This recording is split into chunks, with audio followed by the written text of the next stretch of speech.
This podcast may contain offensive content. You have been warned.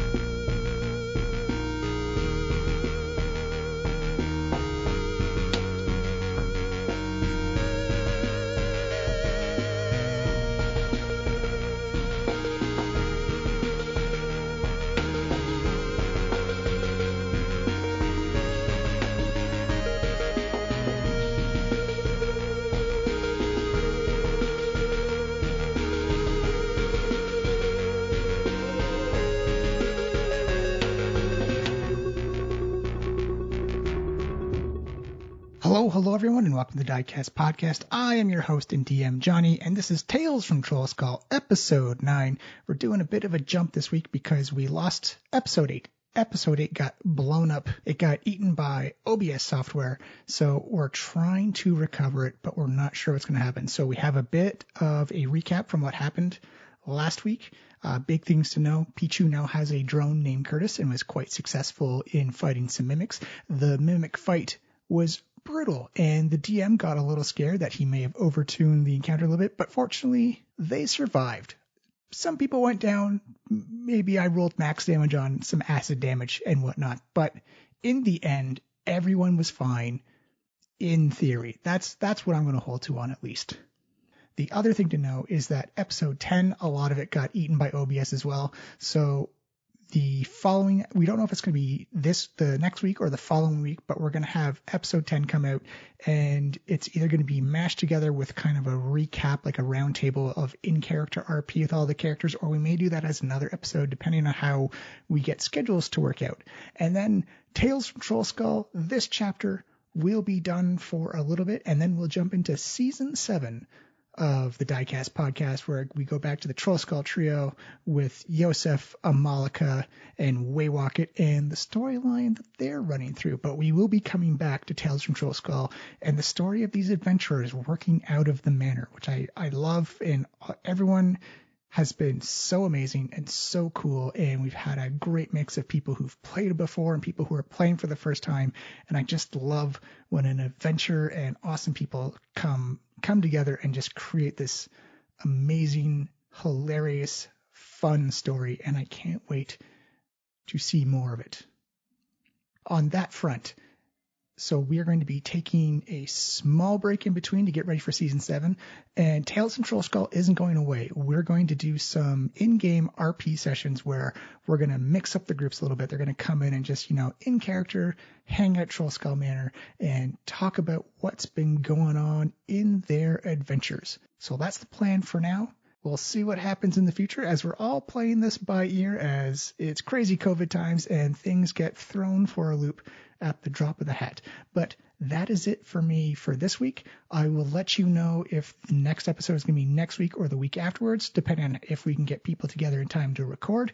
And I think that's going to be it. So I'm just going to leave you with, don't forget to follow us on Twitter at Diecast Podcast, and we're on any app that plays a podcast. Don't forget, the biggest thing you can do to help us out is leave a rating and review. That helps out our numbers so much. You can find us on our website at www.funlizardstudio.com, on YouTube, and our own Discord channel. Come in, say hi, share some fun, share some memes, and just share your D&D stories. It'll be great to see you. I think that is gonna be it for now. I love you all. Don't forget to wear a mask. Get vaccinated if you can. Wash your hands. Tell a loved one how you feel. And I will see you shortly. We will keep you up to date with what's going to happen with episode 10 and then the start of season 7. I'm very excited, and a lot of work is going to have to get done real soon. So I love y'all. See you next time. Hello everyone, and welcome to the Diecast podcast, Tales from Trollskull, episode 9. Before we jump into this week's episode with the group currently on the Stargazer, we do have some bad news. The technical goblins and gremlins came out of the woodwork and rolled a critical hit against our recording last week, and it's gone. It doesn't exist, or it exists. We just don't have any way to physically read it anymore. So we have... And they don't know this, but it goes with the rules. Like, we just got a whole crappy ton of rules. Oh, yeah, that's true. Yeah. The lost episode. Yeah. So we are going to do a small recap of what happened last week. There was it was a condensed episode. There was a lot of stuff and then a break and then some stuff happened again, I guess, which is every single D&D game that has ever happened ever. Some stuff happened, you roll some dice, and then some other stuff happened. But last week, to kind of catch us up, we jumped right into the mimic fight, where Pichu had a mimic tongue stuck to his face that was disguised as a porthole. And then as the giant melee erupted, 2 more mimics in the form of a bucket full of nuts and bolts and a tarp jumped on top of Una and tried to wrap itself around Wano. And the series of many bad dice rolls then commenced for DM and player alike. And that's actually the entire episode, because we never left that area. We fought mimics for 2 hours. Yeah, pretty much. And then one of the mimics got actually a very big chomp on Pichu, where came very close. I believe Miles later on said 2 hit points with just close to instant death, just right off the rip. But fortunately, we had some heavy hitters in the group. We had Madrigal with her Tiefling Paladin ability saved Pichu, and dropped a heavy smack upon the portal or the porthole mimic. Una and Meraxis just uncorked. Holy cats! Did you guys with magic missiles, frosty dragon breath, and just a big old great axe just cleaving and twaning through many mimics. And poor Wano was in an epic struggle of just failures upon failures between the mimics and our dwarven cleric trying to get out, but still slashing away at the mimic. Freed himself, tossed out some healing, and in the end, you had successfully defeated 3 mimics, and the DM was very happy that the challenge rating math actually worked out and no one was killed outright. Hooray! Yeah. You went back, you got your reward, you got your Cassiuses. Krazik dropped off some thank you cotton candy champagne. You woke up in the morning to a full kitchen, and you got to meet more of the crew with Radas, with Dinah, with Ileana. And you got to talk and converse and talk about the Stargazer and how fast she is and how sought after it is, and just the political climate of why air piracy and air shipping has taken off literally due to... And figuratively. And figuratively. Also in the pejorative sense. And that the reason is that there's a lot of piracy on the open seas now because... the Council of Waterdeep has welcomed the city-state of Leskinen, which is a pirate city. So oopsie doodle. They're kind of into the privateering, as it were. So it's not really safe for if you're not paying the safety fee to go out onto the open oceans right now. So everyone's going air cargo. It's a little faster, a little bit more expensive, but you get what you pay for. So you also talked with Dinah, their druid. Their sea witch, air witch, and she said that the weather portences were very good and that they actually had time, if they wanted to, they could stop off at the Drink Shack, which was a coral atoll in the middle of the ocean, which is frequently mainly by smugglers, by pirates of all kinds. And, the winds were going well, the weather was going well. So everyone kind of agreed. We're going to divert down there. You stopped off. Captain Moonswift said she's going to watch over the hold.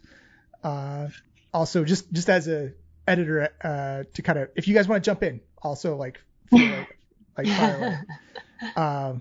Sorry, and I'll get back to the storytelling. And you're just doing such a good job. I'm sorry. Sorry. My self-confidence has been shot this week, so I'm always trying to what's everyone else thinking at the same time? You're killing it, John. Oh, thank you very much. And you went to the Drink Shack. kind of like the Mos Eisley of the Southern Oceans, where a place of scum and villainy abound, where it was more of a collected series. I was going to say it was like the Love Shack, but with more booze, but... there is, I've written in there is a rock lobster in there somewhere. So. Oh, well, that makes this fun, or more fun. You gotta find it though. It's an Easter egg. Yeah, and you sorry. Instead of a mimic hunt, this episode is just going to be us trying to find a rock lobster. With no purpose whatsoever. It's like, what do we get when we find it? Literally nothing. It's an get 11-minute song with one chorus. You get a rock lobster. Congratulations. This is why games last for years. Yeah. Confirmed. Truest statement ever said.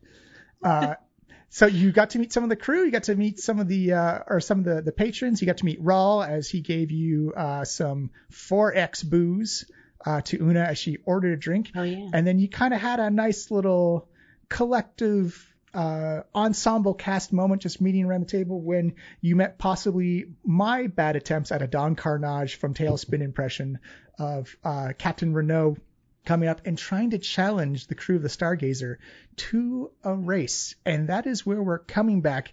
It is kind of like that mid-afternoon Caribbean feeling sun. Like there's a nice dry heat. It's very warm, but you still get like the ocean breeze coming in. The smells and sounds of Rawl's drink shack, spelt with a K, no C, just like straight up SHAK. As again, the floor is made up of a series of floorboards from various different debris and wreckage of different ships. There's no consistency in this place whatsoever. It's literally whatever they found washed up on the beach gets attached to the drink shack, and that's kind of the new shelter. It expands, it shrinks based on the weather, based on Donnybrooks and brawls that happen. But Captain Renault has sat down with you, Ileana, Dinah, and Radas, and Krazik, as he again steeples his fingers together and is like, "So, I'm challenging you to a race of the Stargazer with my own ship. This sounds very intriguing to you, no?" I mean, the drinks really sound more intriguing to me right now, to be honest. Like, I've already been up in that thing for a while. I wore a harness. Like, you know, I'm kind of good here. I don't know. Aha, I see. It's also not our ship to accept challenges on behalf of. Mm-hmm. Well, I see the crew. I assume you are with the crew, unless from the things that you are telling me is that the crew is here and you are passengers and you are shipping. I am not familiar with the land birds on your place. They are chickens. You are chickens with the crew. They are shipping with you. Wow, whoa there. Well, I mean, one, we're clearly not chickens. Una like gestures to herself aggressively. Like, I don't have any feathers. First of all, and it's still not our ship. Like, Wano has a very good point here. It is not our ship. Oh, I apologize. It was confusing because the way you described yourself with wearing harnesses on an airship and backing down from a challenge, it sounded a lot like buck buck buck. Well, you sound buck rude. Just. So Meraxis, I don't know. Hey. Meraxis like puffs her chest and is like, sorry. Meraxis puffs I her just chest. say, hey, we're on. not supposed to start any fights here. Yeah, we're not here to start fights. Yeah, so we're just gonna enjoy. We're here to drink. Oh, you misunderstand. You go ahead. I'm not trying to fight. I'm trying to race and prove who has the fastest ship, which is my own ship. I do not like the rumors. Well, I find the idea of researching quick ships interesting. The wager is probably what we find the most disagreeable. If it is just for bragging rights, then I think we could probably talk the captain into such an arrangement. Oh, well, by the way, where is your lovely captain? I do not see her magnificent presence inside the drink shack, which is a quite uncommon thing. She usually is, how you say, alcoholic problem. She drinks a lot. Can I punch this guy? Like, Yeah, absolutely. Yeah, that is definitely a thing you can do. Yeah, I mean, if you want to start a fight, man, like, we're ready to start a fight. Supposed to fight. We're start a race, you know? If you want to punch him, you'll get surprise on it. Just give me a straight up D20 plus your strength modifier. okay, so So if you want to roll a d20, if you look at like the map on the the Roll20 map and you see the little dice icon on the left hand side, just press the D20 one. Yeah. yeah. Four. Oh no. That's a good one. Someone's had too many drinks, I think. Yeah. So, but it's with your strength modifier. Yeah, I don't. And then It's not going to make a pass. Yeah, unless your strength modifier is plus 10, you are ain't nothing. Yeah. Listen. Yeah, my strength is 0. So it's a 4. Oh my god. Miraxis, describe this. Your hands are made for magic, not for fisticuffs. No, what it is isn't. what do you do when you like? It's all the swing sad this? children's dreams that I drank because that's my thing. But I just too many sad children drinks. Sad children's Editor's dreams. note there. Like the champagne was made of child's tears. Or Yeah, something. child's tears. So I go for a swing and like just completely miss and just like fall. You see Miraxis take like just. It's very much that scene from the Wedding Sinners where old Blue just like tries to take a swing and like whoosh and just kind of misses. Just whoosh, yeah. Drinks go spilling over. No punches are actually land, but Miraxis ends up on the floorboards. Like, and it's not that it's got that uncomfortable stickiness to it that as soon as you land, you're like, oh, and you can feel your clothes just kind of do like that slow. Like sticky note peel off, and there's still like unknown residue just hanging off like your forearms and elbows. It's not like a pleasant spilt smell. honey. Yeah, just like spilt honey would be preferable at this moment. yeah. Hopefully slap fights are okay here. You see, Captain Olive, well, that is interesting. I am not here to be starting the fights. I am just talking to you here in my voice by myself, challenging you to a race. Okay, well, we do not accept. Goodbye. All right. Yeah, it kind Very of seems like you're trying to get information on our ship, and we're not into that. Oh, believe you me, little tiefling, we know all about your ship. It is magnifique. But if no race is warranted, no race is needed. Now, if you excuse me, I'm going to return to my crew and to my ship, and I will give you the proper farewell.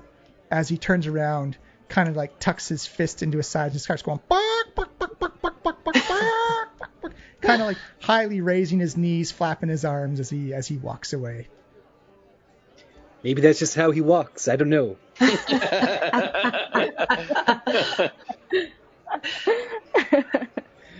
Yeah, well, what's up with that guy? I mean, did any of you want to race? No, and maybe I'm like extra suspicious because we've been hired to protect this cargo, but like I feel like he wanted to know where the captain was and if we were all the crew on the ship. I don't know. He clearly didn't know who ran that ship because he was asking us. Is Ileana nearby? Yeah, too? the only person who stayed on the she's ship. close by. Yeah, the only person who stayed off the ship was Captain Moonswift. Can we like call her over and like ask her about this dude? Mm-hmm. Yeah, so she comes over and she's already got like a big tankard of frothy booze coming over the top. She's like, yeah, what's going on? Yeah. There was just like this really sassy chicken man that came over here. And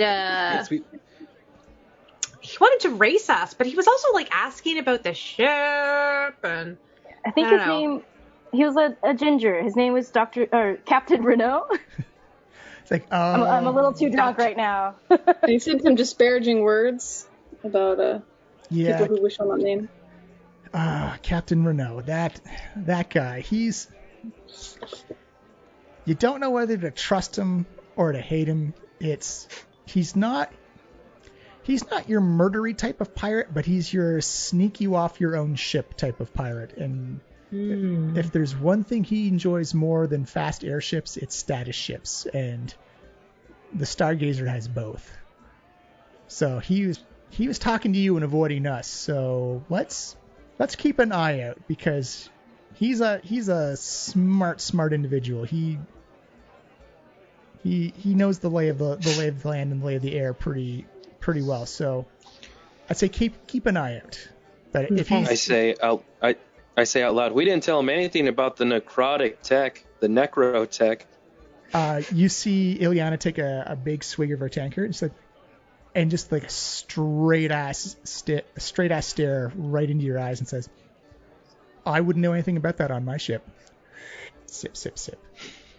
Yeah, I wouldn't know either. Yeah, so there's no reason to bring it up then. Yeah, I just wanted to let you know I didn't tell them that. Tell them about what? The necrotech. You don't remember? Never mind. Forget it. It's hard to forget something that doesn't exist. And she just kind of turns and takes a couple of courtesy sips of her tankard. Yeah. All right. So we'll watch this guy. And Una does those fingers to the eye gesture. Yeah. You look over and you see Captain Renault sitting at a table with a couple of other pirates. They are remarkably and glamorously dressed. They stick out quite a bit. You do know that they've, based on the dim light in the drink shack, that they do kind of have this ambient purplish bluish lighting, just kind of giving that club type of feeling, their own kind of little, trying to make a VIP room where there actually isn't one. And you see, based on my notes, he has a gnoll with him. The gnoll has an eye patch and a big kind of meat tenderizer club hanging off his side. He's got an orc with kind of a spiked harness that kind of goes around his chest and around his waist. And he's got a wood elf with him who looks, she's got this red and black spiky hair.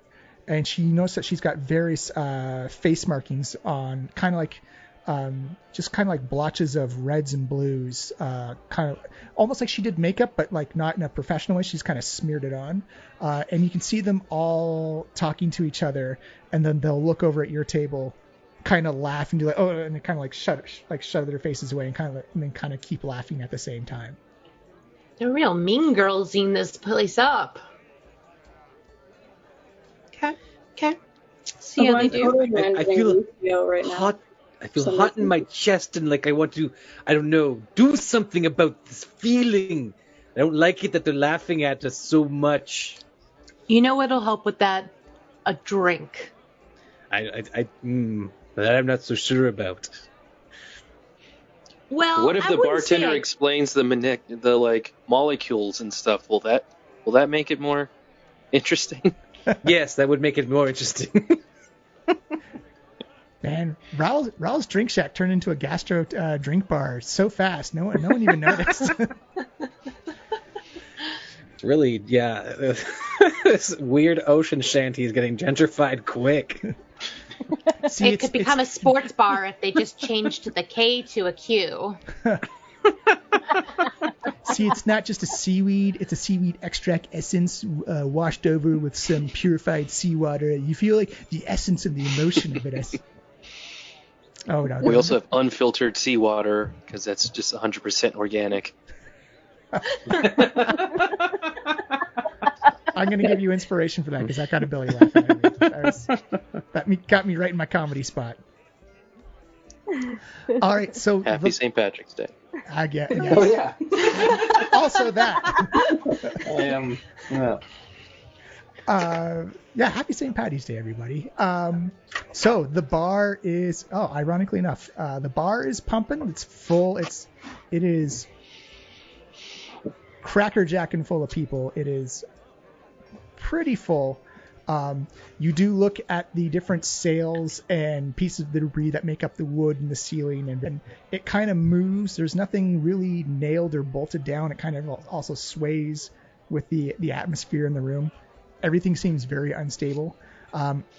For previous descriptions again, there is the goblin at the front bar, Rahl, who is dressed in very formally, has like the hair split down to both sides and kind of waxed down in a very fancy and elegant mustache with a white apron on, and a vest with a white formal shirt underneath it with the side cuffs on his arms as he's serving up drinks quite masterfully. There is a large ogre and troll sitting at the end of the bar. And the bar is literally just, it looks like someone took the side railing of a boat and just kind of plumped it down, and just the weight keeps it there more than anything. And various other patrons, they are all very pirate and smuggler based. And again, the outside is kind of has this natural coral barrier reef that keeps the rougher ocean out, and the inside lagoon very calm and placid. It gives off that very Caribbean blue lagoon type of vibe. Like all the colors are very rich and saturated. It's blue sky reflected in the ocean. Every now and then a big white puffy cloud comes by. And one of the most outstanding features, like there's no coconut trees, there's no real natural greenery on this place, on this atoll either. It's literally maybe like 1.5 feet above sea level at best. And from your, in your esteemed opinion, where would the best place be to hide a rock lobster? Oh, well, it depends on what the rock lobster is doing at the time. Give me a nature check, and for those who are interested, I have a -1 in. Anyone else interested in hunting a rock lobster? Oh, I have a 0. Oh, I got an 8. Damn it! That was not good either. Yeah, that was really Is it going bad. to be the battle all over again today? Miles is fighting the lobster. Yeah, he's already. Sorry, I'm trying to add something to my sheet. I got a 1, an 8, a 4, and an 8. Unfortunately for you, just based off of your own rock lobster nature knowledge, still a relatively new type of creature to you. You don't know much about it. For my DMing style, you can roll again one more time, but the third time is going to always be made disadvantage unless you change the situation. You can ask somebody, you can do some investigation around the atoll, any type of thing you can think of. That would be like outside information to try and... Can I just literally shout, rock lobster? Yeah, absolutely. No, not really. You see Una stand up and go, rock lobster! And then you hear the whole drink shack stop. And it's almost like calling an all drink where the rest of the bar stands up and is like, rock lobster! As you see like the sails and canvases poof and balloon out. There's a big exhaling of air. And you actually hear an illusory kind of jukebox kind of kick up and kind of amp up the atmosphere, like kind of like this nice heavy drum and penny pipe flute beat, as it appears you've turned the atmosphere up to a 6. It was at a 2.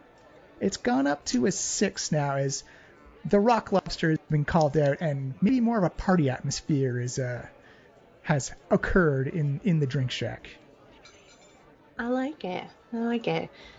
Way to go, All right, yeah? so still no lobster, but the lobster spirit has livened things up. So, yeah. So, what do you want to do, guys? Like, you want to get some drinks? You want to explore? You want to get in some fights? Although we're not supposed to get in any fights. But, like, what should we do? Let's see. I mean, I guess we should explore. Go around the area. Yeah, you can absolutely do that. So I'll give you... let me just draw you with my terrible DM skills. Draw freehand. Make sure I'm on object token. All right, so with... So, yeah, you're on this page. So the atoll is kind of shaped like that. We'll say the drink shack is right there. There's a couple of other islands in this archipelago. Just going to draw right onto the boat there. How cold is the water? It's got that Caribbean type of feel to it. So it's the shallower, the closer to shore you are, it's almost like a very warm bath water. And then as you get further out, it'll get colder and colder and colder. So we could go swimming. You could. Mm-hmm. Well, wasn't there stuff floating underneath the boat? Oh, yeah. There was. You saw gigantic shapes moving. Yeah, let's go check those out. Oh, yeah. Okay. Absolutely. Let's go do it. Yeah. So you head out onto the beach. I could use a swim. Pardon me, as take an inhale. So you head out onto the beach, and it is that beautiful southern ocean light and heat just hits you. It feels refreshing and hot all at the same time. It feels wonderful as just this flat blue ocean extends out almost to infinity in front of you. The only disruption in your horizon or in your view is just the natural coral barrier reef that's maybe about 150 feet out from you, and you can see that the wind and the water picks up and gets a little bit rougher the further out you go. There's not a cloud in the sky, and you can see there's no formal docking here. All the ships are kind of just like they came in, moored up, and then that's just where. But there's no noticeable tide, no noticeable current happening. But you do see some like dark shapes, just kind of like slowly traversing the water. And I'll say, for those that are interested, give me a perception check. Ooh, okay. 22! Natural 20 for Meraxis. A 3. I see none. I can't even see in front of my face, apparently. Yeah. Magical. Your tiefling eyes, like you kind of catch like that reflection of the sun right off the water, and just kind of catches you with that shine, like But for Meraxis and Una, you can see these big hulking shapes moving underneath the water. That it's kind of got that distorted look to them, but it looks like there's plant life and animal life, and they just appear to be big, massive rocks moving in a counterclockwise motion around that small archipelago that you have. I'll even say give me a nature check for either Meraxis or Una. Actually, Meraxis, you can give me an arcana check as well if you wish. Okay, that's probably better. Oh, we got a 13. That's better, considering, again, I have -1 in nature. Yeah. You needed a 12? Oh, yeah, bummer. Una, you've heard stories of these things. You've never been this far south or this close to the ocean before. But you've heard stories about these things, that these are coral elementals. Ooh. And then when Una says coral elementals, Meraxis, that clicks into you. Like, oh, they are essentially earth elementals of the ocean. They're formed out of coral, and they form where ley lines intersect. So they're these big fonts of magic lines that have intersected somewhere close to here, and their reputation is gentle giants of the sea, and that they protect an area, and that they try and keep a balance to nature. That if you're in trouble, they'll help you out. Like, if your ship pokes a hole in it and people need to be saved, they'll probably save you. But if you fall in the water and a shark is nearby, they're just going to let nature take its course, type of thing. Oh, wow. So they're like David Attenborough style, like very much let nature take its course. So it is or is not a good idea to go drunken swimming with them. Maybe could go either way. Only one way to find out. But you do know, Una, that one of the stories is that they have notoriously terrible eyesight. Okay, so Una relays this information to the group. So I don't know if you want to go swimming in their path. That might go bad. Magical, like, just, you can, but also you might drown. Yeah, probably not the best idea right now. Maybe we should keep exploring. But this is pretty cool. I mean, to find all that magic centered here. I feel like there must be something good on this island. Yeah. And they're protecting something. So, I mean, let's be honest. They're not protecting the drink shack back here. Because, I mean, as fun as it is, you know, I mean, no disrespect, but... No, look, it doesn't hold a candle to anywhere in Waterdeep. Yeah. Yeah, it's a dump. Yeah. So what is here that they're drawn to then? We should do some poking around. All right. We should Can ask we them. go? Ask the core elementals. Yeah. All right. Quick. Guano question. jumps in the water. Kasploosh. It feels nice and refreshing. It feels like that sand at the bottom of your legs kind of washes off. I'm going to ask a quick question. What languages does everyone speak? I speak Common, Draconic, and Sylvan. Dwarven, Giant. Is that it? I speak Celestial, Common, and Infernal. Pishu? Gnomish and Elvish. And I only speak Common and Orcish. Okay. So, just for funny sakes, who's going to call out in what language is trying to get their attention? I didn't know he spoke Celestial. Yeah, I'm gonna take off. So Madrigal takes off her boots, throws them over her shoulder, and wades in the water as well, and shouts out in Celestial like, "Hey, down there!" You see one of the big dark shades under the water just stops, and then you can kind of see like the small little wake of it kind of like walking towards you. And you begin to see the water kind of froth. You see like this big rocky mound. Actually, you know what? I have a picture of this. Show us. The people who are listening won't be able to see, but you have Google. Or you could purchase John's DM Guild's adventure and see what this looks like. Also, that's better for John. Has this been one giant commercial this whole time? I will not tell a lie. So anyways. Here we go. Perfect. There it is. Oh.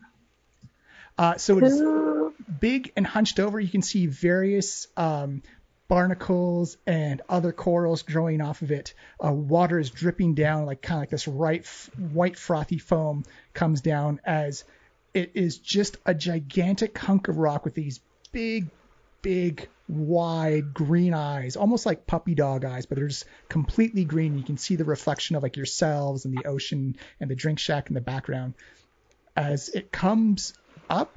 And you notice as soon as its head gets above water, its eyes just kind of like shimmer and adjust a little bit as you see it look around, and you hear almost like this deep rumbling as it's talking through vibrations of its body that it puts out in Celestial, and it says, "Yes." I turn to the group because I was not expecting a response and say in common like, "What now, you guys? I did not think this through." What do we want to ask? Well, what's it protecting? Ask it what's the deal with this place? Okay, Magical feels like maybe she's had one too many drinks to be dealing with this kind of situation, but she's gonna go for it. Nice. Okay, hey, we were just, at the bar and having a drink, and we just kind of wanted to say hi and see what you guys are doing, what you're protecting down there. Just a friend, nodding along, even though she can't understand what's happening. Like, yeah, Meraxis is giving you like the thumbs up, like from afar, like, yeah, you're doing great. Like, yeah, you got this. Is Wano just still in the water? Oh yeah, and yeah, Wano, just like kind of far away, just like kicking the water. And Wano, you are literally namesake dwarfed by this thing. It is huge. It's only about halfway out of the water, but And it's still, oh wow. I'm peeing myself, but thankfully I'm in the water, so no one can. It's I'm noticeably waist deep. Yeah, it's noticeably hunched over, and it's probably from waist to the top of its hunch you're probably guessing about 7 to 8 feet, and that it would probably be a lot taller if it stood upright. And Magical, I'm going to need a persuasion check, please. See if it'll reveal any secrets to you. Boom! Oh, almost a natural 20. Almost. As you see... It's a dirty 20. Yeah. Tell me your secrets. you see it look down and you're like, we protect the great evil. Keep it contained. Oh. Make sure it's safe and untampered with. Wow, good job, you guys. That's really important work. I was hoping maybe for some like jewels or something, but I think what you guys are doing is really stand up, you guys. And I turn to the group and tell them so they can understand what. Yeah, it contains like the great evil is a jewel. Oh, the great evil is a jewel, you guys. It is the Eye of Dormu that we protect, to keep it out of the hands of anyone who would do ill will with it. It would disrupt the natural balance. Have any of us heard of that? Give me a religion check. This is going to be a hard DC. 15. All of us, or anybody who wants to. Got a -1. Oh, 6. Hold on, I'll roll. Let me look at my... Oopsie, wrong cantrip. That's the one.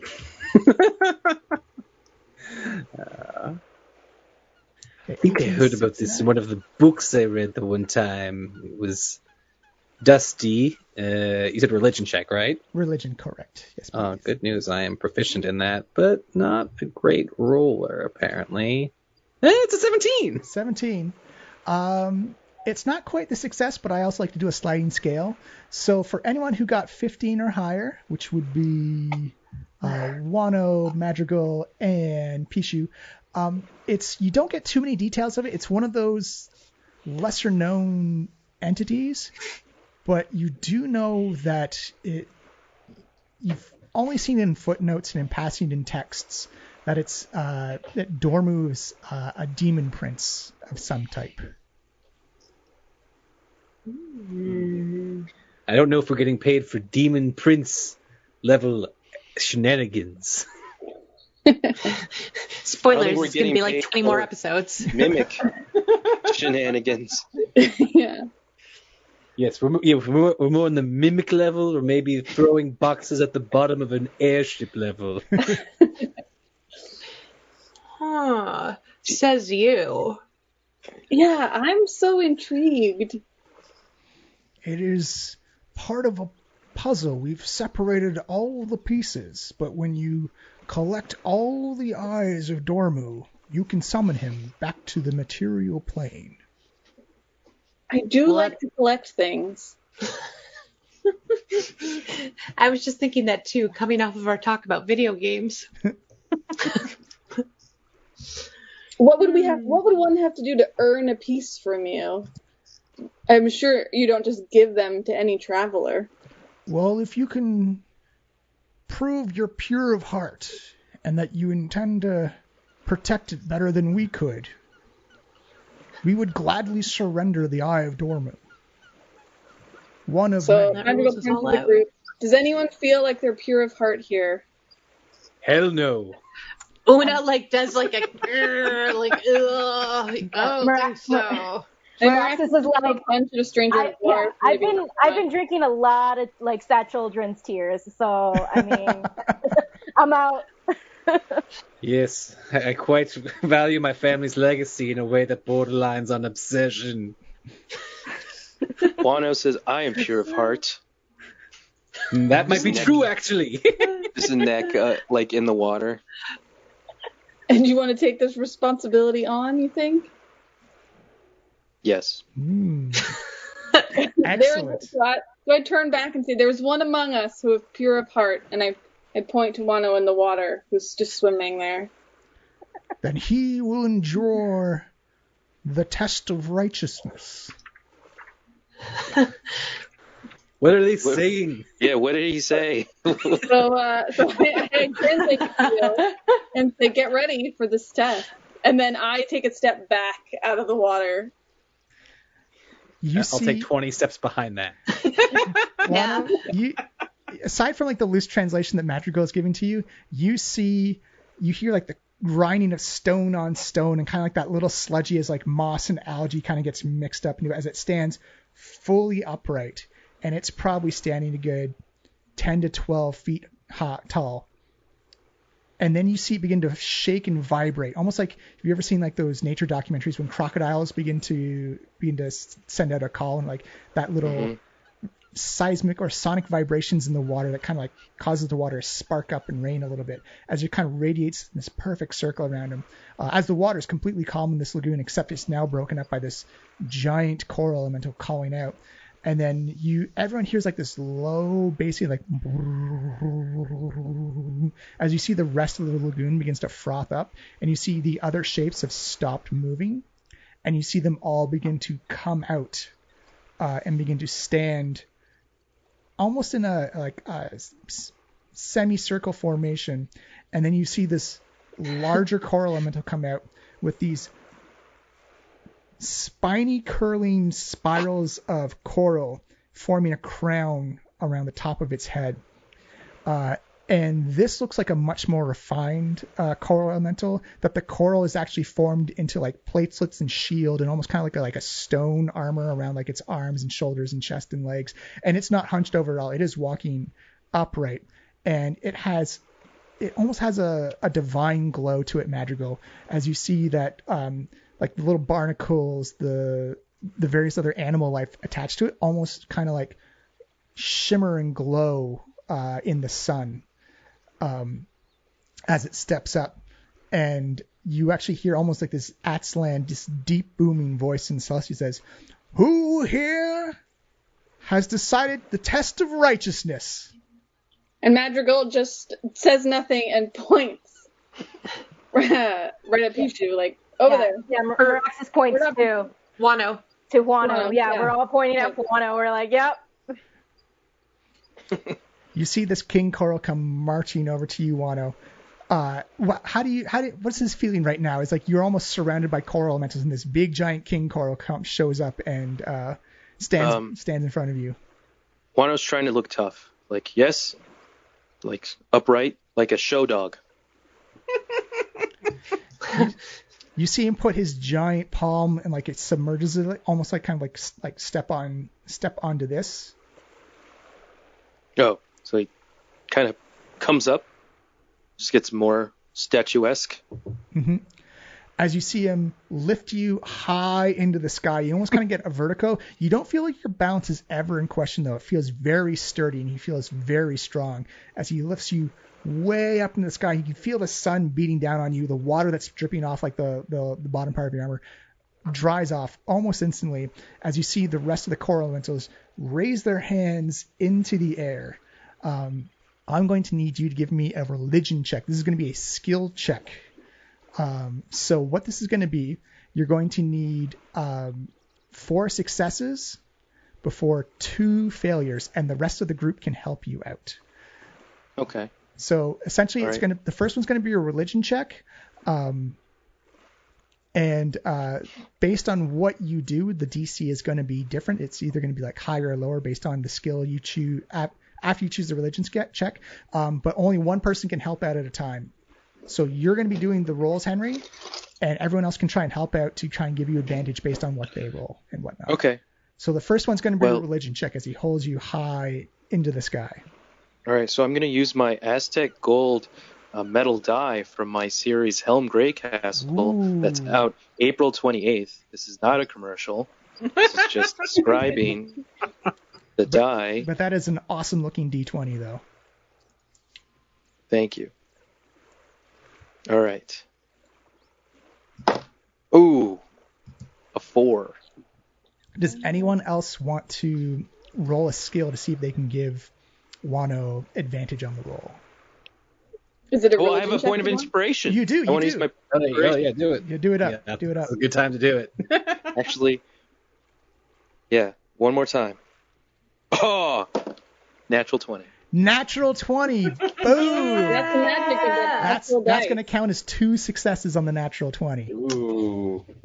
So you All right. see Wano come up, and you immediately know this is some type of like just presentation type of thing.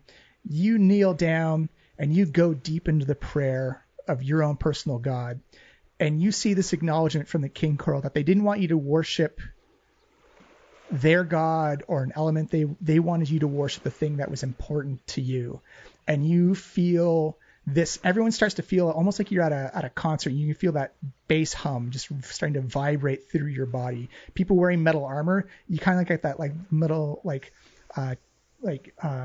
ringing as like the metal begins to vibrate on its own. People wearing cloth and leathers, your armor's like kind of lifting up and kind of floating on the seismic waves that are being emitted by all these coral elementals and this king coral holding Wano up into the sky as they take this as a very good sign. All right, this is up to you, Wano. You have 2 successes, 0 failures. What skill do you want to roll to try and prove your righteousness to these coral elementals? So I have, so like I could do an insight skill. Yeah, describe how would you use the insight skill to show your righteousness? I just like start praying really loud, like a pastor at a Texas, barnyard, like church with, and I like, it looks like I have snakes in my hands, but it looks like I have snakes in my hands, and I'm just shouting my tongues, just shigla baba, shigla baba, shigla baba. Like they don't know the words, but they almost start trying to like say it with me because they think. I'll say that's more of a performance check than it is an insight. No, let me check. see if that's a. The DC would be much lower on it for a performance check. Yeah. And if anyone else wants to help out Wano with the scene that he's sorry, described. I didn't mean to. I want to. That's all right. My insight, so I used, so I talk about my god, Kron, of how I'm worthy, and how Kron has blessed me, and has told me that I was pure of heart before. God validation, that's all you need. Yeah. Does anyone want to help out Wano with, I will say it's a performance roll, unfortunately, though. I think that's more performance then. But before you roll, let's see if anyone can give you advantage. Does anyone want to help out Wano? Can I actually, through my new drone, I can cast touch spells through it? Mm-hmm. Can I give him guidance through it? Absolutely, yes. Sure. So, listeners, I now have a homunculus that I control with various actions. It's a mechanical flying drone. So I send it towards Guano. I cast guidance, and then it I imagine a little pin poke goes out from it and takes my blood. Yeah, or just transfers the magical energy right into your bloodstream. We actually super undersold Curtis and his value Curtis killed he helped kill the mimics. He did. He's the MVP. He saved Pichu. That's right. He was 6 man. The only good skill I have. The unsung hero. Until level 3, then I have so many good skills. So you'll get to roll a d4 on top of your performance roll. Does anyone want to try and roll something or come up with an idea how to go for it? Can I do something too? Yes, absolutely. Can I cast, because I've got Divine Sense, so could I cast that on Wano to prove his goodness, because obviously it's detecting good and evil. So as I cast it on him and draw out my hands, sort of the divine light sort of surrounds him. Yes. And then it backfires as it turns evil smoke. He was lying all along. I'm a demon, surprise, poof. No, actually, Magical, you send out your arms as you kind of send out that ping of divination magic, trying to sense the energies around you. First of all all the core elementals come back as good, like the purest of goods. And then when you get to Wano being held up on the hand of this king coral, it again comes back as good, and you send that out in Celestial and communicate that to them, like, by the power of my gods, this dwarf is good. Yes, here my magic shows that he is the same good level of goodness as you. Ooh. Yeah, roll advantage performance on that, Wano. Uh-oh. And add a Maybe D4 as well. that. The DC is going to be Performance? super low. So it's a D20 and a D4, right? Yes. But you, not me, roll performance. No. Just what you did was fine. And Me. You get advantage on that as well, Henry. I get advantage. Okay. Yeah, and a D4 as well. So I rolled a 6 and a 3. So that's 8, 7, 8, 9. And then I could do it again, right? Yes. All right. Oh, 11 and a 4, so it's 15. You see this outside validation continues on as Wano's god has praised him and Madrigal has confirmed his goodness. You now have 3 successes and 0 failures. You need 1 more success to succeed at this skill challenge. And I will say there is a bonus if you go 4-0 and you just get 4 in a row right off the rip. Okay. So, Wano, what is a skill you're going to use to try and show your righteousness to these king corals? I'm going to use my persuasion. Excellent. What are you going to say to them? I'm going to say, haven't you seen enough? Doesn't this prove that I am worthy? Yes. Are you not convinced? Does anyone else want to spice this up to give them advantage on the roll? Oh. I don't have good persuasion, and also I'm Una's skeptical that this is a good thing. She's intrigued. I think Una's gonna hit that triangle right now for punctuation. Yeah. Yeah. We should bring up that triangle. The triangle. Oh, yeah. How? I mean, okay, so I have really good intimidation. How would that work though? Could I just be like, you guys should? I don't know. You guys really should do. Give it to him. Look at this. I don't know. I'm trying to think of how to use. Oh, I don't know about intimidating Yeah. these 12-foot gods. I'll say That's true. That's a good point. you can absolutely try and intimidate them, but right now the vibe is kind of how righteous is this guy? Read the room. He's goddamn righteous. If you do not find him righteous, I will kick the crap out of everybody here. Your punching did not go over well so far. That's true. I am a little tipsy. Any skill you can think of that you can create in your head of what would help. Could you do some magic to put on a little show to help with the persuasion maybe? Because don't you have You have animal handling, maybe you can call some of the fish and they can Oh yeah. If you have prestidigitation, you can create small little illusory effects to help them out if you wish. I have no idea what you guys are saying to me. I'm so sorry. That's all right. It's a different language at this point. I'm so new. Let me check your Such a novice. Real quick. You're doing great, by the way. You've got magic hand, no prestidigitation. Okay. Yeah. I think I might have to sit this one out. I have no idea what to do. Just gonna cheer you on from the sidelines with Una.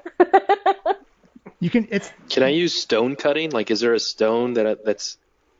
No, I'm in the air. Yeah. You can just roll straight up. Just roll your persuasion check. Okay. I guess I could use my triangle. I just feel reluctant that this is Whatever. I want to know Stephanie wants to know what happens, but Stay true to your character. If you don't feel Una would do it, yeah. do it. All right. Okay. Wano looks at Una and just goes, "I will remember this." I've heard the legend of a triangle. Ooh. You see them. They hear you, but they want to accept it on their own terms. They feel they feel you still have a little bit more to go. So you have 3 successes and 1 failure. Oh no. That's Okay. right. You just need 1 more. So what other skill can you think of to try and show your righteousness to them?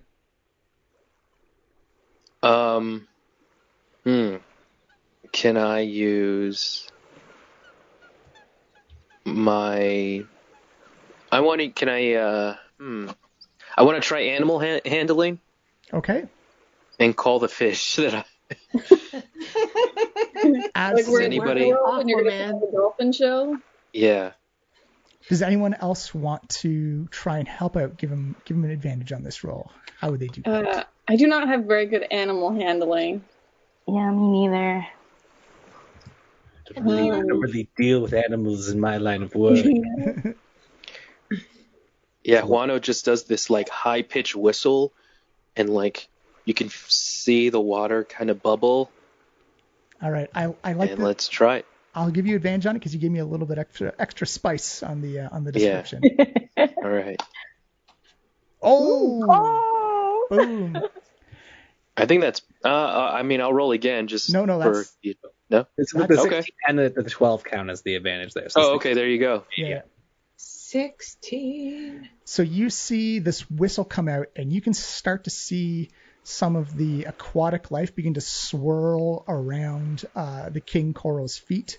You can see small fish, small like little baby sea turtles, like almost doing like this rhythmic, symmetrical kind of like dance around them as all the local wildlife begins to feel like this concentration of magical energy. And and then I say rock lobster, and then all the fish say rock lobster. When you say rock lobster, the fish begin to vibrate, and you see almost like it was like a piranha pool setting off, like it all goes wild as you see the king coral drop you or gently place you down upon the beach, and he says, "We are satisfied with your righteousness and the ability to protect the Eye of Dormu." As you see them all the water begins to calm down as they all turn around and begin to slowly walk and pace back into the water, not even disturbing the surface tension of it as they just kind of gracefully slide underneath. And then kind of burrowing out of that where water meets sand, you see this thing begin to burrow out of the sand. It holds a perfectly square onyx box. And it's got 2 large claws with kind of like this bony, rocky, shelly appearance to it as you see a rock lobster come out of the ocean and hold up the box to you. Yes! All our dreams are coming true. This is what we worked hard for. Wano he's just sobbing. Thank you. This is the greatest day of my life. Marax is just like fist pumps the air, like, yes, Wano, yes! To my drone, I say, I'm not exactly sure what we're looking at, old friend.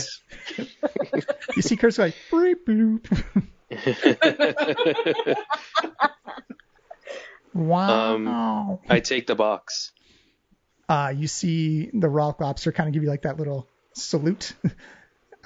This lifts its claw into the air and then slowly crawls back into the water. As soon as your hands touch the box, the top of it fades and the side fade, and it's almost like one of those like trophy boxes where you're now holding this round pedestal in your hand with this big golden sphere that's in the shape of an eye with like a single slit down the middle of it. And Una, you have seen this before. I have. You have seen very much this before. With Beef of the Rat Storm? Actually, no. What Mari found in the box in the Knoll Cave. Oh, we found so many things over such a short period of time, my brain. Interesting. Okay. It's It's a little bit bigger. It's a little bit bigger, but it is it looks exactly the same. as the one you saw that Mari found. Yeah. So Una tells everybody about this. Yeah, I've seen this thing before. We already have a piece of it. Well, someone I know has a piece of it, so maybe this wasn't such a bad thing that we got this then. Yeah, and you will never see this piece again, Una, and puts it in his pocket. I just bet, the collective we. I will send you details on the Eye of Dormu later on, Henry. Great. Thank you. You've now acquired a magical artifact in your possession. Eye of what? Dormu. I'll type it up for you in the chat. But okay. It's Dormu. All right. Thank you. It's always good to have 3 eyes, I always say.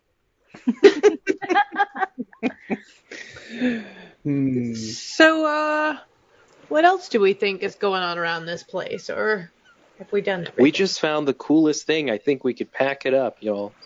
Yes, I don't think there'll be other ancient artifacts being protected by gentle giant beasts on the island. And we've already seen the rock lobster. What else could you possibly want for a beautiful afternoon? That's true. I don't know. Maraxis just seemed like she really needed to let off some steam. So, thought maybe like a fist fight, and this time she actually got to hit someone, but I think the one hit's enough. Let's pack it up. Does it count as a one hit if you don't hit them? No. Mathematically, no. Let me have this, guys. It's been a long day. It's only 2 p.m. Hey, when you're day drunk, your day ends a little bit earlier than others. Yeah, just a little bit. Just a little bit. Especially when you're drunk on child's tears. So we're just going to go back to the ship? Wait, so there's the island, right? So we're on the island. Where the boat... Are we near the tavern? Oh, yeah. Like, you're real close to it. Okay. So let's go to that second part. There's that middle... There's that, like... Yeah, you can explore that if you want. Yeah, let's go there. It's literally... You can do anything you want. I mean, because we have to be back on the ship within 24 hours is what we were told, right? Or else we get left here? Possibly. They are paying for your security services, by the way. So yeah. So, I mean, yeah, well, let's just, like, go to that second island, and then we'll go back to the ship. Okay. All right. Lead the way. We're making sure that island's secure. Yes, good idea. Yeah, I have the eye. You listen to me now. You've had this absolute power for exactly 5 minutes, and you already seem corruptible. No, I'm good, remember? I just proved how good you all helped me. Yes, in my experience, the people who keep on declaring themselves good often are not.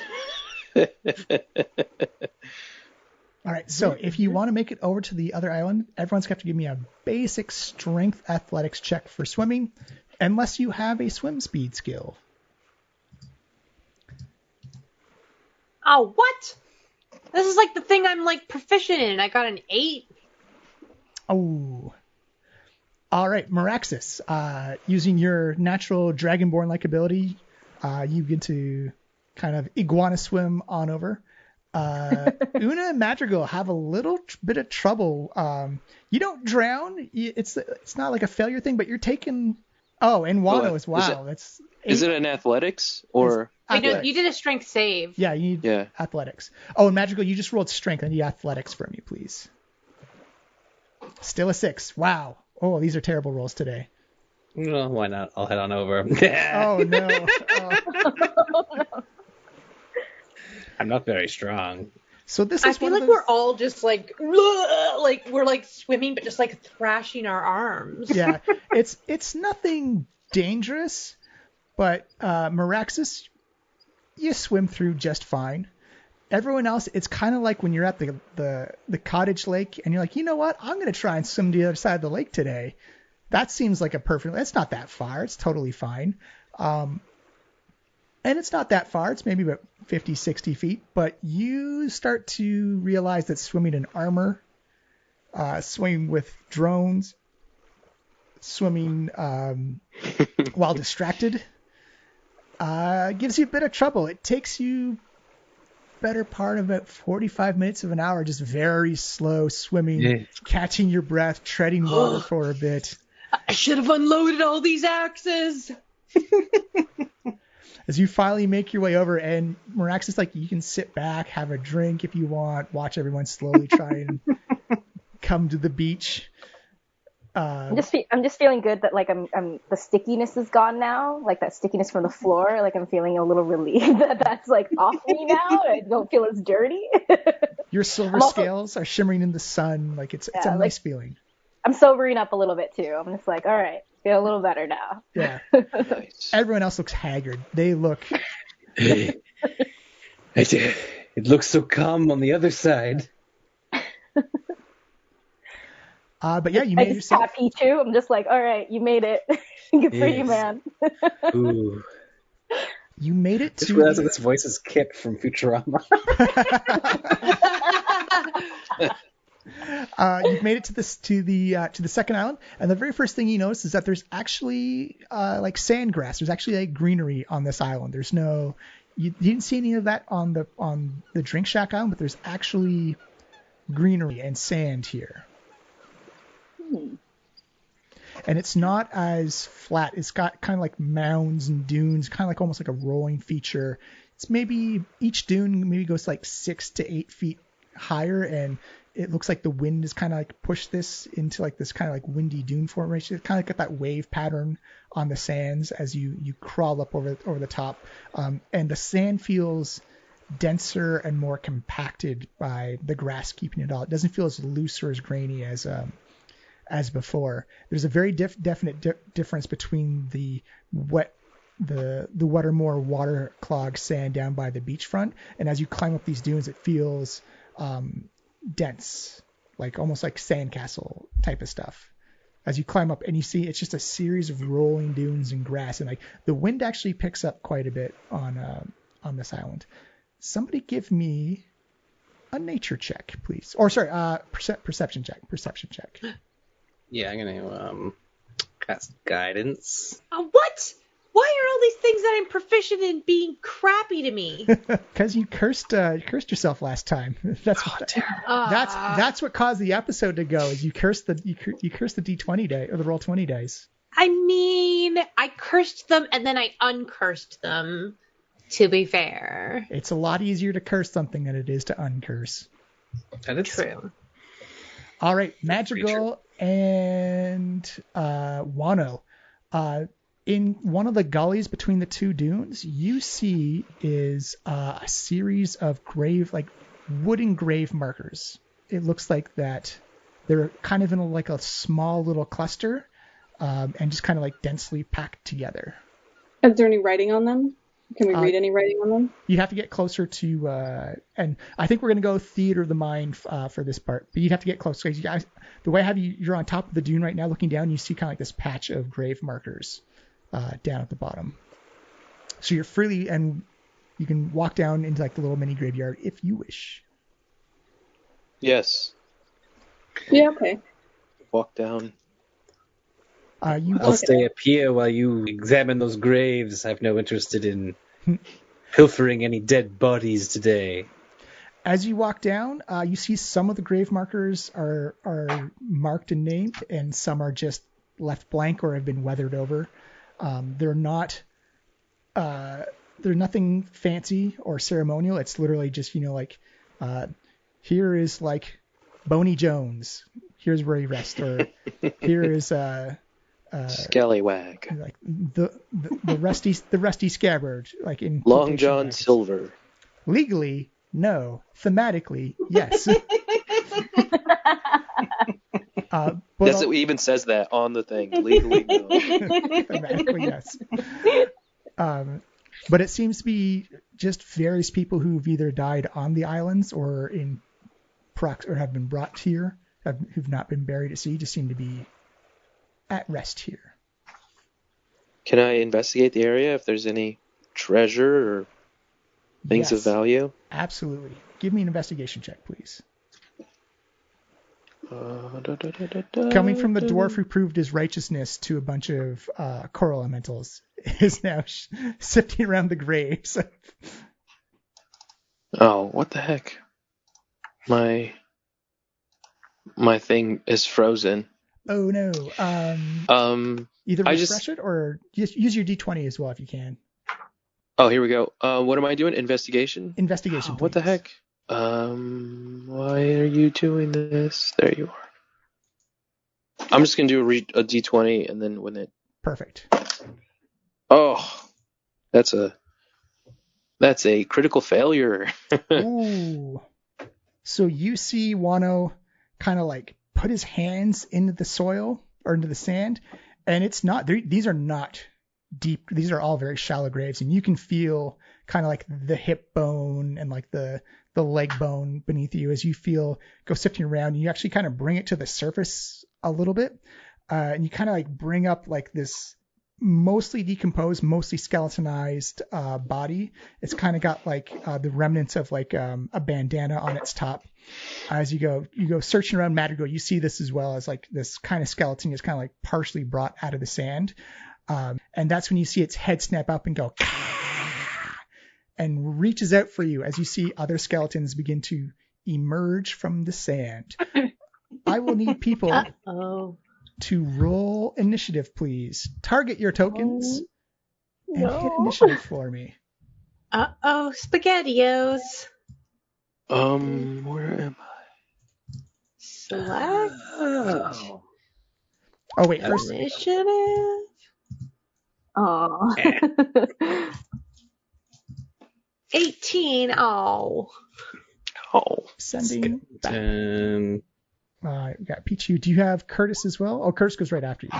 Right. Curtis always operates just immediately following me. Perfect. Easy to remember. All right, yeah. Una. So there are, again, we're going to do this all theater of the mind, but so we're going to say the main group is going to be Wano, Madrigal, and Una are all together clumped up, and that Meraxis and Pichu are on the dune. Oh, man. So you see 7 skeletons erupt 7 out of the sand. We couldn't just stick with the coral, the coral gift. We had to go further, didn't we? Una, they are all within range of you. Easy to hit if you wish. Yeah, let's just not even get into a rage. Just swing a big great axe at these things. Give me an attack roll, please. Boom. 23! Nice. Oh my goodness. Give me a damage roll, please. Ooh, that was beefy. 13. Oh my goodness. Oh, didn't even need to rage. Just, it's just how I do. All right. You smash this thing, sending splinters and shards of old decaying clothing everywhere. You knock over some of the other grave markers, and you actually create a small impact crater in the sand, kind of like poof. Almost like a golfer hitting a sand wedge. It's more sand than actually skeleton and bone bits come flying out as you just explode this thing. You're down to 6 skeletons now. 6. Way to go, Una. The skeletons will go next. There's 3 of you, so we'll put 2 on each. So these attacks will go against Una. That's a dirty 20. And an 11. I think an 11 misses you. Yeah, I have a 12. Okay, short sword attack. Oops. I should have done... For 3 piercing, as you see the short sword stab into your side, Una. And the other skeleton whiffs completely. For Wano, 2 short sword attacks against you as well. It's a 5 versus AC is a miss.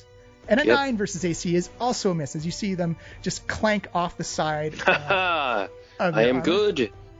Not just in spirits, but also in dodging swords.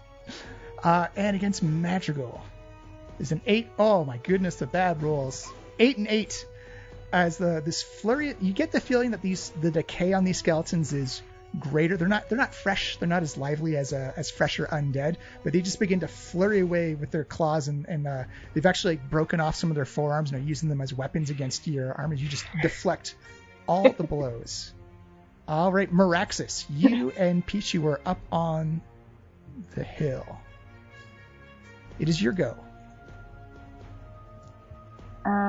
Okay, I'd like to evoke Magic Missile. Nice. Roll it up 3 times, please. Do you wish to target one skeleton or 3 different ones?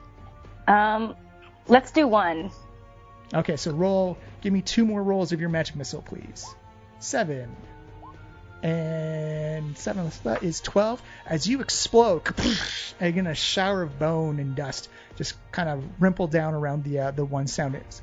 The other one surrounding Una. Una, you are free of skeletons at that point, as you see like these 3 darts of silvery magical energy, blam, blam, blam, just impact and shatter the skeleton in front of you. Oh, making it rain. Wano, it is your go. I'm going to cast Calm Emotion. Okay. And read up your charisma feeling. Okay.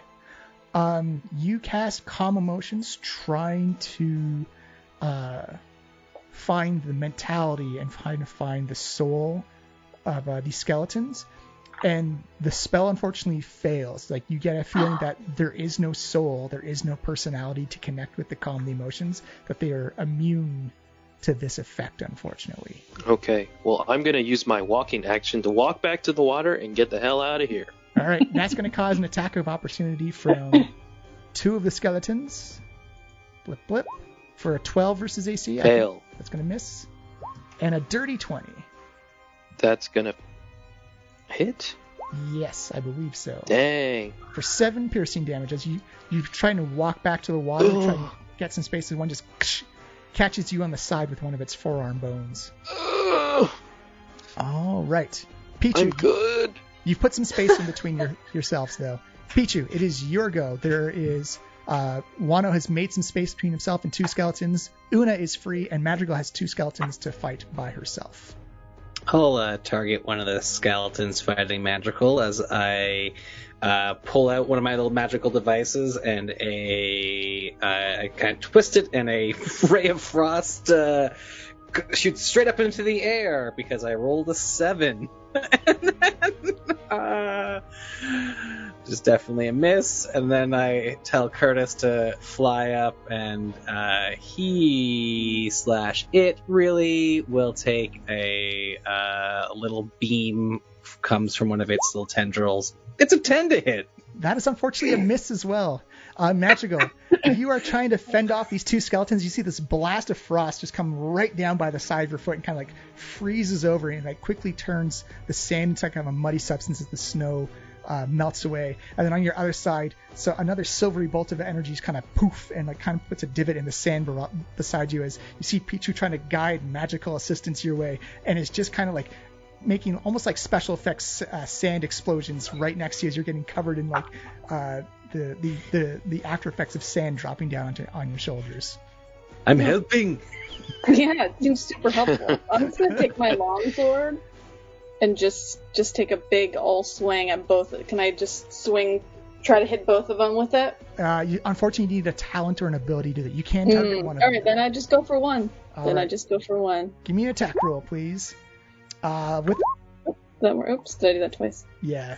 7 or 8. Sorry. Unfortunately, both are going to miss. It's not so much that it's that the distraction from Pichu's magic is like you now have to like step out of the way of a frost explosion and step out of the way of an arcane bolt from Curtis, as you're like, it's just throwing off your game just a little. This is why no one would heal you against the mimic but me. I can't blame my character on these rolls. Pichu. We go back to the top. 18. Oh yeah, additional notes that nobody else will understand because they missed that, but right, sorry. Pichu was a jerk. Hey, actually, to be fair, Miles was the jerk in that case. Yeah, that's true. That's true. Who was telling John that he had advantage on hitting Una because he did. Una, it is your go. Also, there's homework afterwards. Or do we get homework afterwards? Gonna continue, like, I'm assuming the other skeletons are within reach, like. Yeah, it's easy. Okay. It's easy to move away or move to. And the two skeletons that were fighting Wano put some space in between himself and those skeletons, so they're kind of just like milling about right now. Okay, so which one is the closest to me? Would you say? I'd say the theater of your mind. The Wano pair is closest to you. Okay. Well, Wano's kind of just like letting them chase after him into the water. So is Madrigal close to me too? Yeah, it's all within melee. It's all within walking distance of Okay, me. I'm gonna help Madrigal out here and use my axe. Wait, no, 19. Oh, boom! Roll up damage, please. Nice. Yeah. 15. Hey. Just. Magical, as you're Una, you savage. you're trying to spin around and like hit the skeletons like with your long sword, and then all of a sudden, as like the showers of sand comes down on you, just this big great axe comes down and just cleaves the skeleton in twain, exploding into shards and mixing with the sand, like these bone shards just begin to drop all. It's almost like a horrific sandy Christmas as it just drops down on top of you, being showered in all this debris. As Una like brings her axe down, she kind of looks over to Pichu and goes, "This is what helping looks like." Okay. Noted. There are 3 skeletons left. One is going to still try and hit Madrigal. Short sword for 17. Yes, that is definitely a hit, I think. And the short sword damage is going to be for 6 piercing Madrigal, as it's taking advantage of Una kind of showing off and displaying as it comes around, just kind of slashes you in the side. Can I do Hellish Rebuke since I got hit? You absolutely can. Yeah. I have that, right? Yes, as a tiefling, you have it naturally.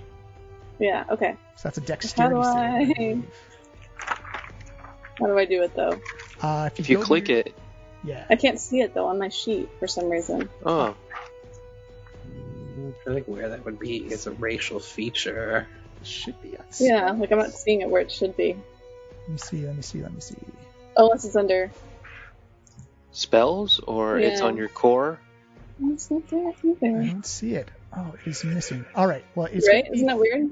It's going to be 3d10 for sure. So should I just do it like that? Yeah, and it's your spell save DC is 13. Like that? Does that work?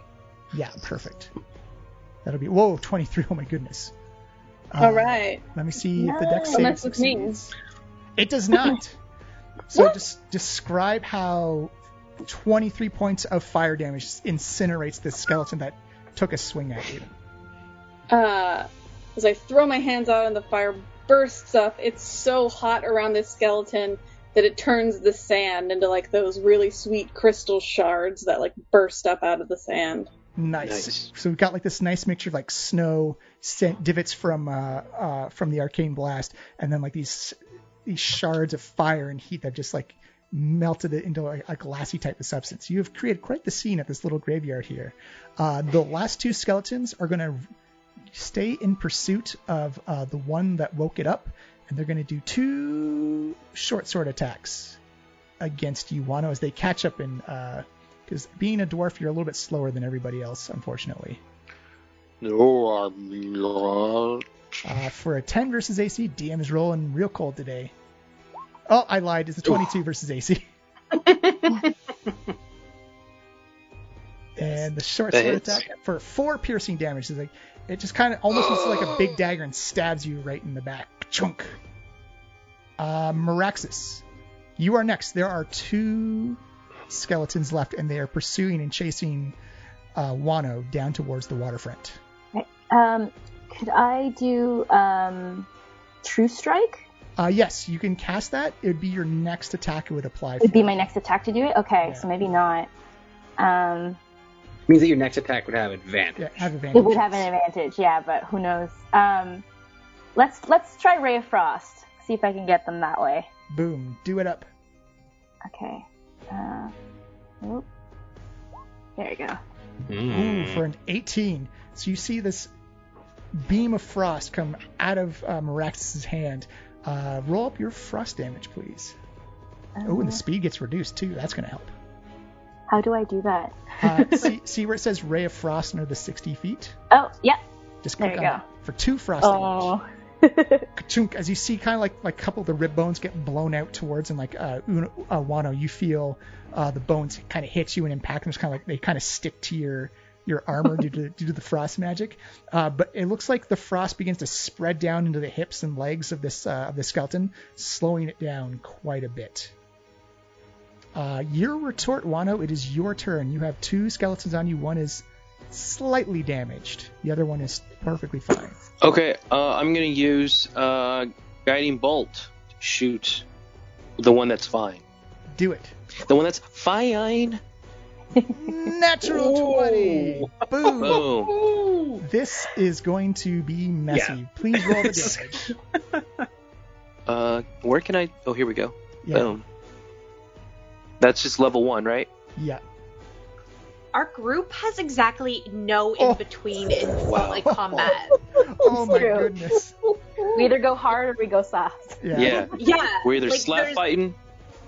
You also rolled a 20 and a 1 on that, so that... Oh wow, yeah. The little opposite ends. So describe this radiant magic from your gods that is I take the little eye in my pocket and I give it a little kiss and I put it back in my pocket.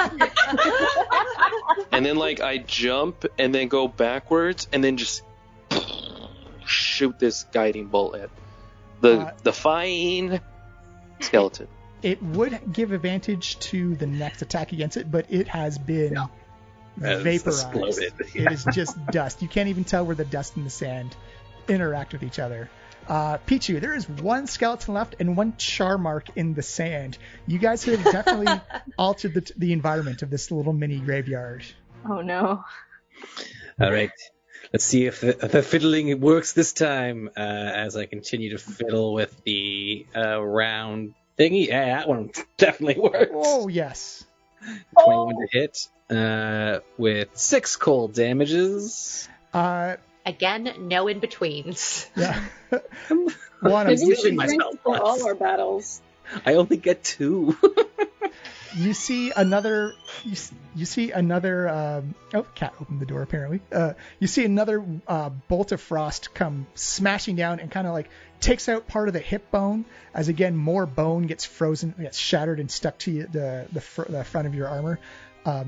It's still doing okay. It's still holding its consistency, but you can clearly see that the consistency is now being held together by the frost of the magic and not so much by the skeleton itself.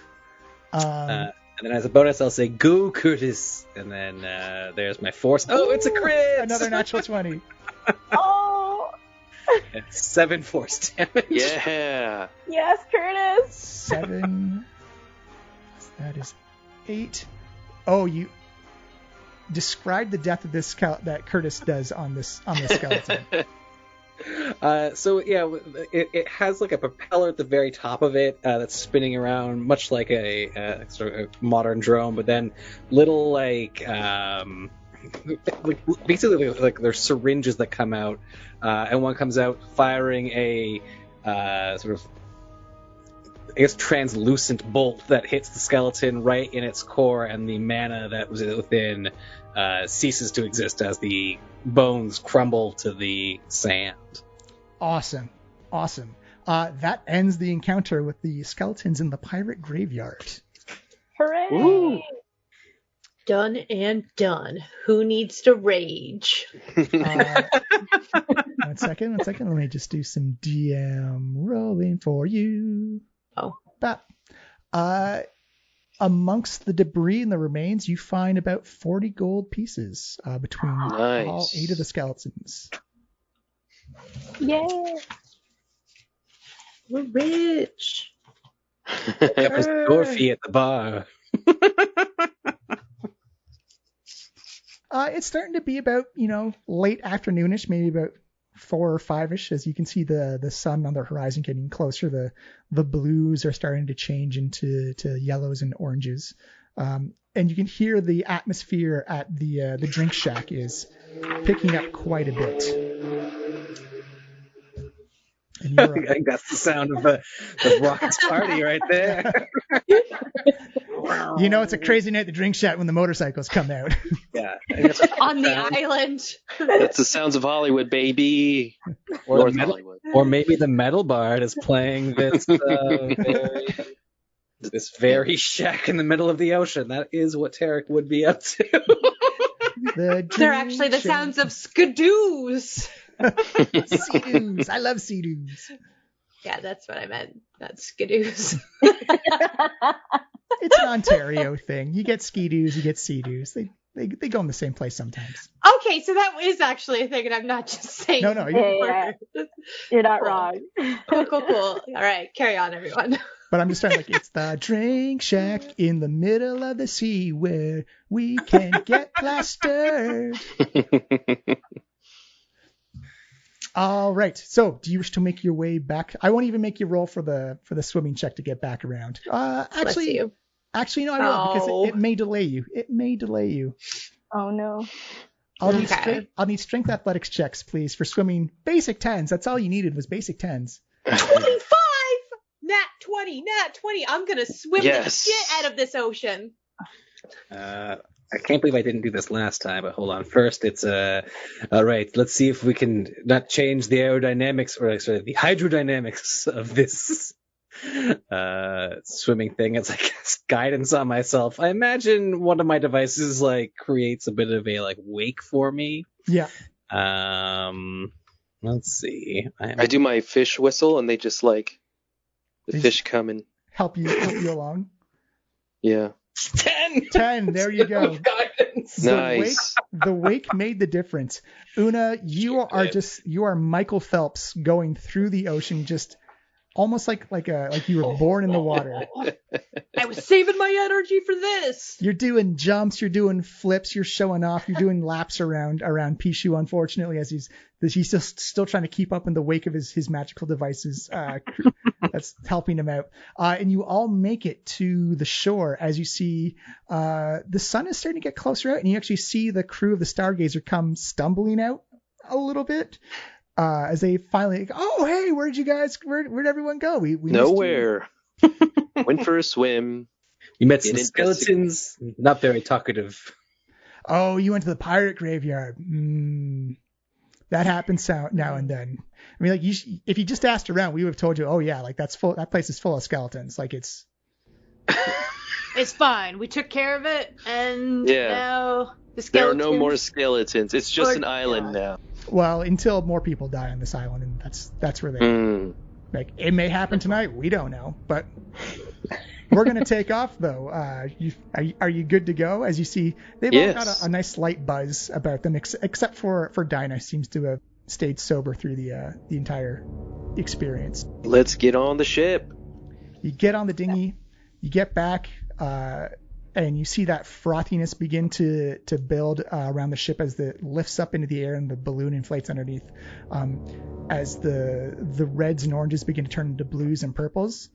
And you look over and you see this very long, sleek, elegant ship. It's got red painted side and gold gilding along the side of it. And you can see that long red hair of Captain Renault, his long jacket as he looks up at you and just kind of like gives you a nod and a smile as the Stargazer takes off southwest into the sky. As you see Ileana and Radas go like, so how was your adventure on the archipelago? The skeletons were loaded. Yeah, it was just a typical night for us, nothing out of the ordinary. I just proved I'm good of heart, and I pull out my eye. You see them all go, whoa. Yeah, I also go, whoa. Una, I think we might have to kill Guano. Wait, I heard you. I'm right here. I can hear you. Miraxis is just shaking her head, like, just disapprovingly, like, oh, what is he doing? You see Ileana's eyes kind of like fill up with fear a little bit, and she says, where did you find that? Under the ship with these Corals gladiators. You got those from core elementals? Yeah. They gave that to you. Yeah, me and my crew here proved that I was pure of heart and that I'm good. Oh, no. Well, except for some of my crew here. Look, I believed in you. I just, You just didn't believe in me. Yeah, that sums it up. Una, I think you might be the reason why Guano's turning evil. What? Get out of here! Don't put that on me. You see Ileana say, well, she has hesitation on her face. She says, just be careful with that thing. Hey. Always have 3 eyes. That's what I always say. Yeah. He's been saying it since about 2 p.m. this afternoon. It's like, all right, well, hit your bunks up if you need any like post land or island time snacks. Krasik probably has something going. He's probably got some supplies he finagled from Rawl. But yeah, keep an eye on that thing as you see her go back down or go below decks, as it were.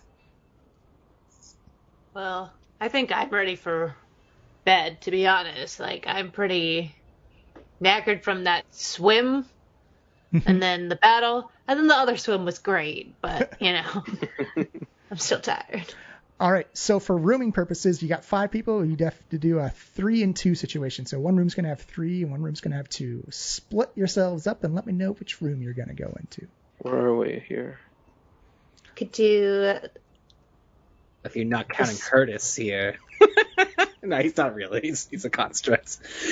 I was not. All right, ladies. It doesn't. You want to bunk up? Yep, sounds great to me. Let's do it. I want to stay away from that eye. Yeah.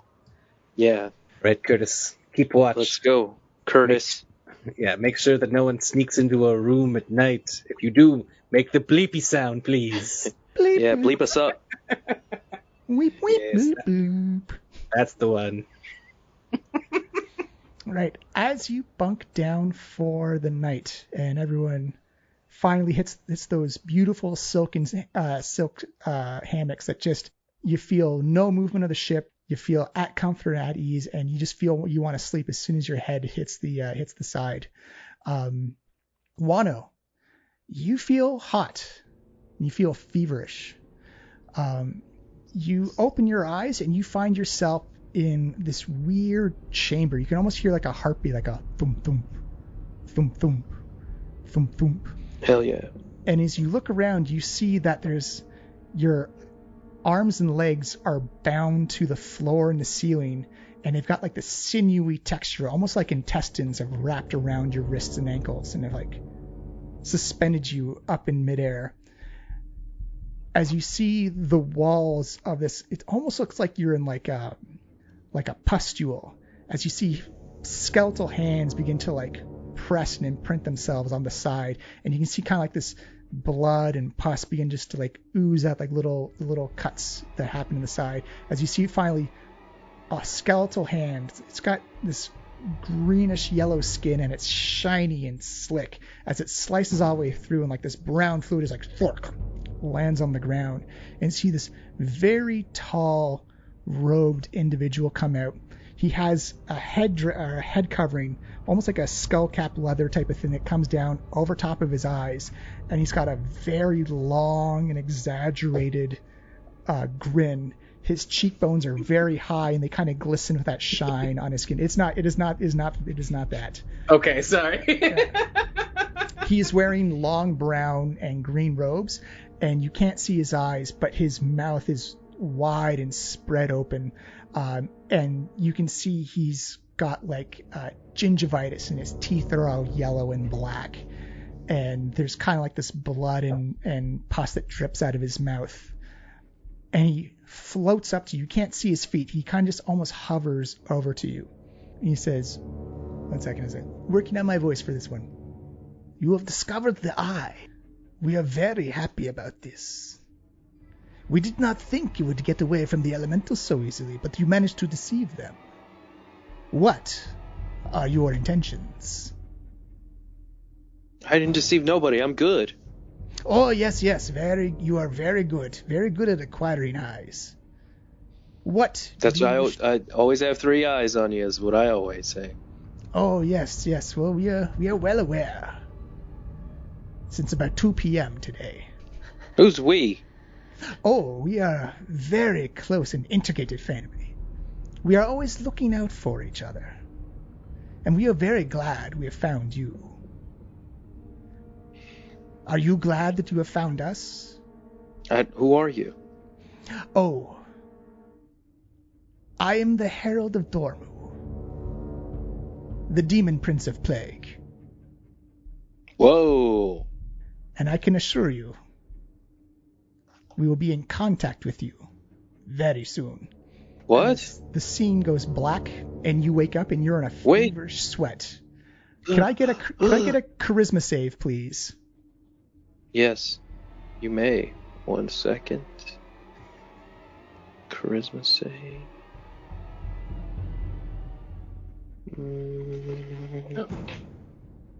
I'll just roll my gold die from my Aztec Gold Helm Greycastle series that's debuting April 28th. That's a 5. Wait, that's a 5 plus. I mean, it's probably not going to be that much, but Probably plus 5. oh, here we go. Charisma save. Plus 3. So an 8 in I total? have proficiency in charisma. Yeah. So you wake up, and your soul feels a bit cold, a bit ill, but you definitely wake up Pichu. As Pichu, you wake up and you see that Wano has gold glowing eyes. And that's where we're going to call it for the night. Oh, wow. Dun dun dun. Those are new, I think. The Diecast podcast was produced by Miles Baker, Stephanie Cook, and Johnny Robertson. Music provided by Syrinscape.com.